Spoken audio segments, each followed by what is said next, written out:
Doing.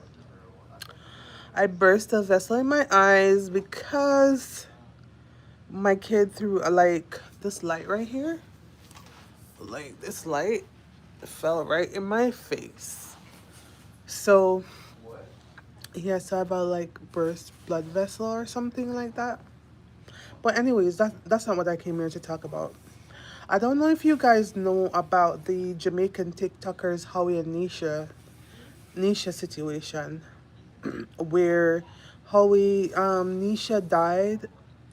Sorry, Nesha is no longer with us, and because the family did not like Howie, which is the partner that she has, they excluded him out of the funeral. And he tried to tell us what was going on with the family, but not in so many words. But you can see how much the family hated him. You could see how much like they despised the fact that he was with her, even when she was young, because they spoke about it before she passed off that like her family members did not like him, and like all the while they have been on TikTok, they have been on the other social media platform.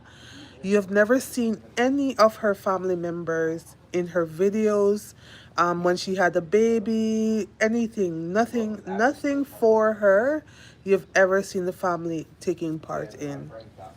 And mind you, both of them were very popular. So it's like now that she like when she was in the hospital, the family basically cut him off from seeing her. They weren't married, so they could have legally done that, and they basically alienated him from seeing her.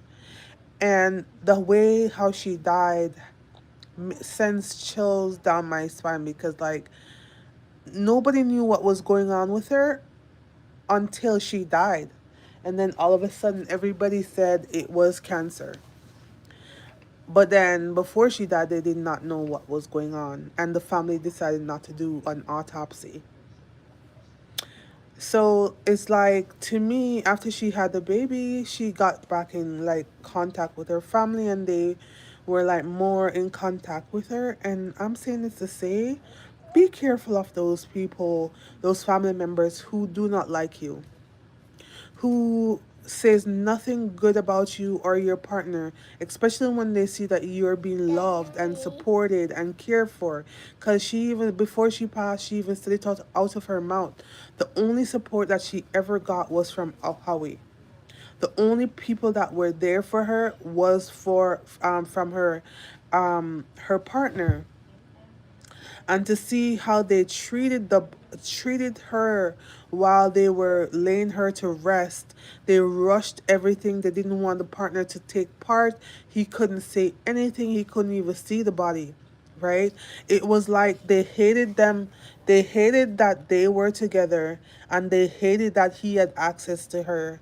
And in order to spite him out of everything, they excluded him out of every single thing that has to do with that girl.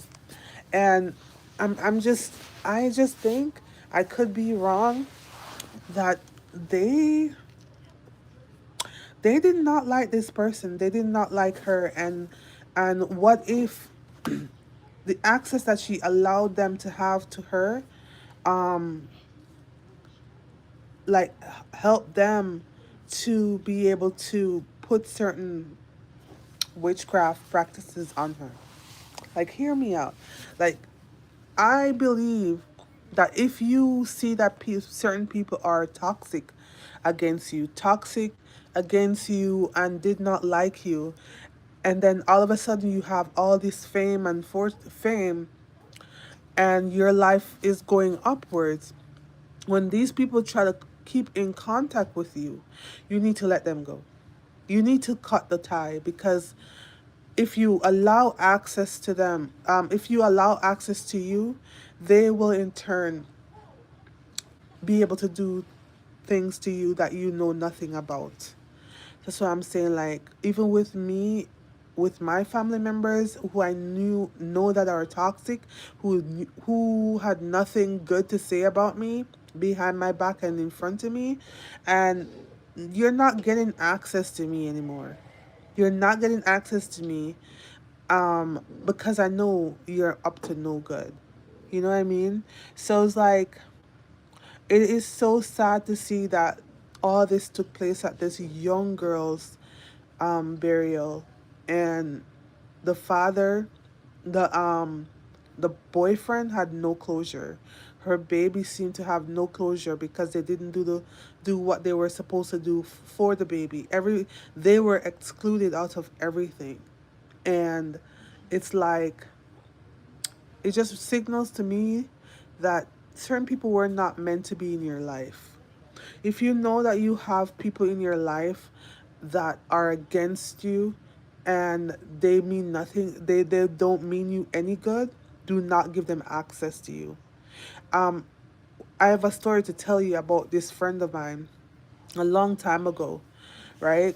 Um, this person was friends with this guy, and the guy was mixed up in some kind of foolishness, and he wanted the guy to be my friend to be mixed up in it too, like gang related. And my friend said no, so he moved away from the crowd that was like pushing gang violence and all that stuff. And the friend was upset because he felt like he is getting better in life, and he has a better job, he has better outlook, everything was better for him. But then but then like the friend was like envious of that. So one day he called my friend and say, hey, I want us to just stop, the I want us to be best friends again. I don't want us to be enemies. I want us to be close as before. Let's hang out. Let's go have a lunch to eat. We were, and just apologetic for what happened, because my friend's friend did a lot of really bad things to him. So it's like my friend decided to say, you know what, let's go hang out. I haven't seen you in a while. Let's go hang out. My dear, when this guy went to hang out with the guy set him up as soon as he left the place that they went and have a dinner at, and gunman rush upon him and kill him on the spot. Like, not, what, unalive him on the spot, right? And you look upon them, you look at these things, and it's his friend. He loved his friend. He grew up with a friend, but because he realized what his friend was doing, and he didn't want any part of it, and then he started to have a change. He started his life got it started getting better. The friend that he had was envious of him. So my friend is no longer here because he had a friend that was jealous, and they did whatever he did whatever he did. So when the police investigated, they found out that the my friend's friend paid people to kill him, to unalive him. Sorry, Facebook, don't demonetize me. But yeah, so I'm just saying that just be careful out there, like when you cut people off, and when you realize that they're no good for you, when you realize that um their intentions are no good, you can love them from a distance and keep it a distance. Do not allow these people to come back in your life just like that. Like, you know what I mean? Don't give them access to you again, because guess what? You don't know what they're planning in the end. You don't know, and you will be there walking into a trap, and then your life basically is no longer because these people are jealous of you, and then they decide to, like, no, pay for people to unalive you. So, like, that's what I've learned from this situation. This girl could have just been, she was so humble, she was so, like, just a light, and the way how she left was unimaginable. My condolences to Howie. Have a good night, guys.